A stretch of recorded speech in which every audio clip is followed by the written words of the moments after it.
There's a millennial individual sitting on a sofa beside their partner on an ordinary Tuesday evening. The television is on. Neither of them is really watching it. Their shoulders are touching. There is no tension in the room, no argument simmering, no betrayal waiting to surface. By every external measure, this is a good relationship. The partner is kind. The partner is present. The partner has, on more than one occasion, said the words, "I want to know what is going on with you," and meant them. And the millennial individual, sitting close enough to feel the warmth of another person's body, is also in some quiet interior room, completely alone. This is one of the more disorienting experiences a person can have. Loneliness is supposed to announce itself through absence. The empty apartment, the unanswered text, the relationship that has visibly gone wrong. This is not that. This is loneliness inside of love. Proximity without contact. A partner who is right there reaching, and a self that does not know how to be reached. It does not look like a crisis from the outside. It rarely does from the inside either, at first.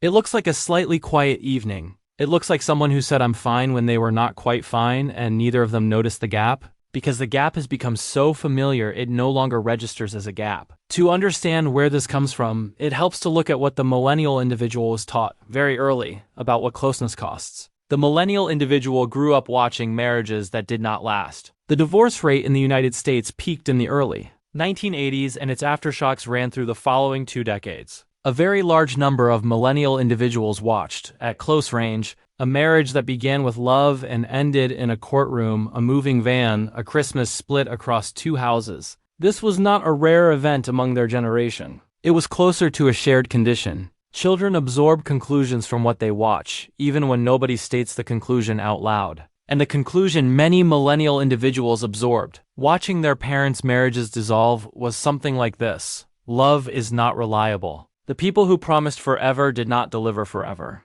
The closeness that looked secure turned out to be conditional. And if closeness is not reliable, then the safest position is not to depend on it too completely. This is not a conclusion the millennial individual reached through conscious reasoning. 9-year-olds do not theorize about attachment. They absorb a felt sense, and the felt sense gets carried forward into every relationship that comes after, including the one on the sofa on a Tuesday evening decades later, with a partner who has done nothing to deserve the distance and has no idea where it is coming from. Attachment researchers have a term for one version of this adaptation. They call it avoidant or dismissive attachment, a pattern in which a person learns, usually in early life, that needs are safe or kept private, that self-sufficiency is more reliable than depending on someone else, and that closeness, while wanted, also carries a current of danger. The avoidant pattern does not mean a person does not love their partner. It means the part of them responsible for receiving love learned, a long time ago, to keep one hand on the exit. There's a second layer to this, specific to the millennial individual's particular history, that compounds the first.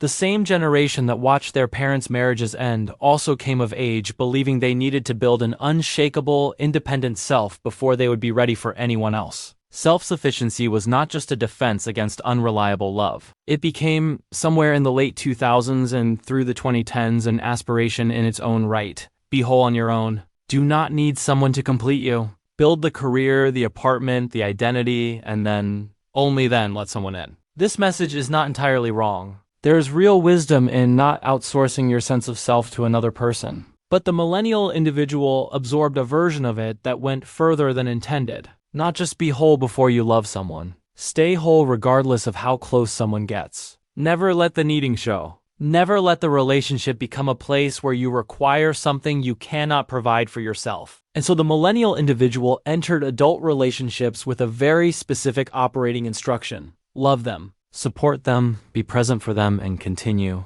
Underneath all of it, to run your own emotional infrastructure entirely alone. The partner becomes someone to be loved at, rather than someone to be vulnerable with. The affection is genuine. The access is restricted. Here is what this actually looks like inside a relationship that, from any reasonable outside vantage point, appears to be working. The millennial individual has a difficult day. Something goes wrong at work, or an old grief surfaces, or a low mood arrives without explanation. The partner notices. The partner asks. And the millennial individual, almost without deciding to, gives the abbreviated version. Fine, just tired, long day, nothing major. The full version, the version that includes the fear, the specific hurt, the thing that is actually sitting in the chest, does not make it into the room. This is not deception. The millennial individual is not hiding something shameful. They are running an old program that says, this is mine to carry, and carrying it alone is what competence looks like. And bringing it to someone else, even someone who has explicitly asked to be brought into it,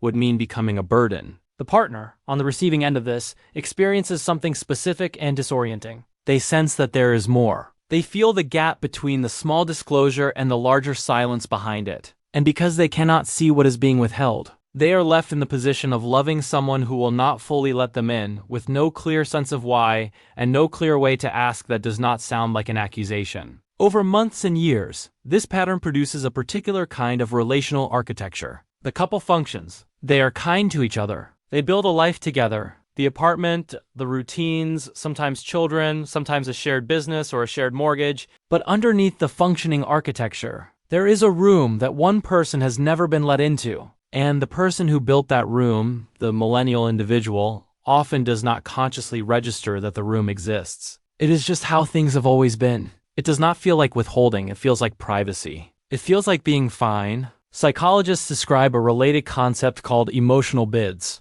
The small moments in a relationship, where one partner reaches toward the other, hoping to be met. A bid can be as small as a glance, a comment, a slightly longer pause that invites a follow-up question. Research on long-term relationship stability, including extensive observational studies of couples, has found that the difference between relationships that thrive and relationships that erode over time often comes down to how consistently these bids are noticed and answered. The partner of the millennial individual is, in many cases, making bids constantly. How are you really? You seem distracted tonight. Talk to me. These are reaches. And the millennial individual, trained by a lifetime of self-containment, frequently does not recognize them as reaches at all. They register as questions to be answered efficiently and closed, rather than doors being held open. The tragedy embedded in this pattern is that it is not a failure of love. The millennial individual is not choosing distance over closeness. They do not experience themselves as withholding. They experience themselves as managing things appropriately. The way they have always managed things, the way managing things has always kept them safe. The cost of that safety, paid by the partner, who experiences the unmet bids as quiet rejection, and paid eventually by the millennial individual too, who experiences a loneliness they cannot locate the source of, accumulates slowly, beneath a relationship that otherwise looks intact. There is a specific scene that tends to surface this pattern more clearly than any other. The partner, after some accumulation of these unanswered bids, eventually says something like, I feel like I don't really know what's going on with you. Or, sometimes it feels like you're somewhere else even when you're right here. This lands hard because it is accurate and because the millennial individual genuinely does not know how to respond to it. The instinct is to defend, I'm right here, I'm not hiding anything, everything is fine. And in a sense, this defense is sincere. The millennial individual is not aware of hiding anything specific. They are not concealing an affair or a secret resentment. What they are concealing, without meaning to, is the entire interior weather system, the worry, the doubt, the old grief, the small daily fears that they have spent their whole life managing in private, because privacy is what safety has always looked like. The partner is not asking for a confession. The partner is asking for access. And access is the one thing the millennial individual's architecture was built, very early and very carefully, to restrict. What begins to shift when it shifts usually starts with a very small act of allowing the gap to be visible, rather than immediately closing it. The millennial individual has a hard day, the partner asks, and instead of fine, just tired, something else gets said, smaller than a full confession. But more than the usual deflection, actually, today was kind of rough. I don't really want to get into all of it, but I appreciate you asking. This sentence is not dramatic. It does not resolve the underlying pattern. But it does something the previous 1,000 fines did not do. It acknowledges that there was something to ask about. It leaves the door open a few inches instead of closing it instantly. And the partner, on the receiving end, experiences something that the relationship has been missing. The sense of having actually reached someone, even briefly, even partially. This is slow work. The instinct toward self-containment was built over decades and does not dismantle because of one honest sentence on a Tuesday. But the nervous system that learned closeness was unreliable can, with enough repeated evidence to the contrary, slowly update its model. Each time the partner receives a small disclosure without punishing it,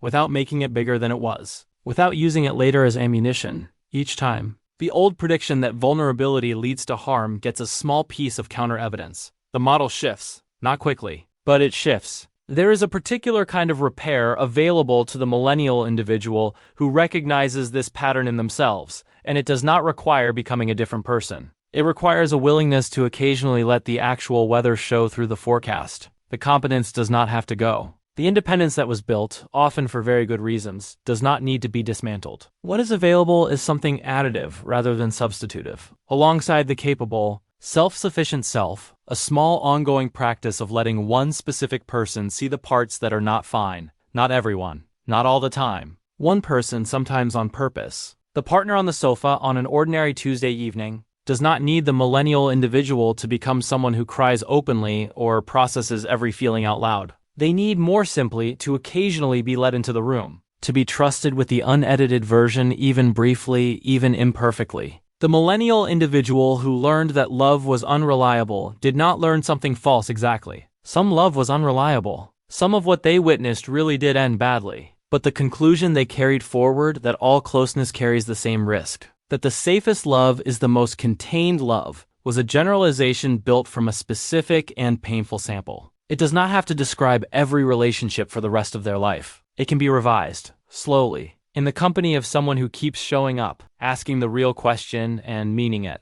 The sofa is still there, the shoulders are still touching, the partner is still asking. The door has not been fully open in a long time. It does not have to open all the way tonight. It just has to open a little further than it did last time. Thanks for watching. If this felt familiar, leave a comment. And if there is someone in your life who keeps asking how you really are, maybe give them a slightly more honest answer than usual.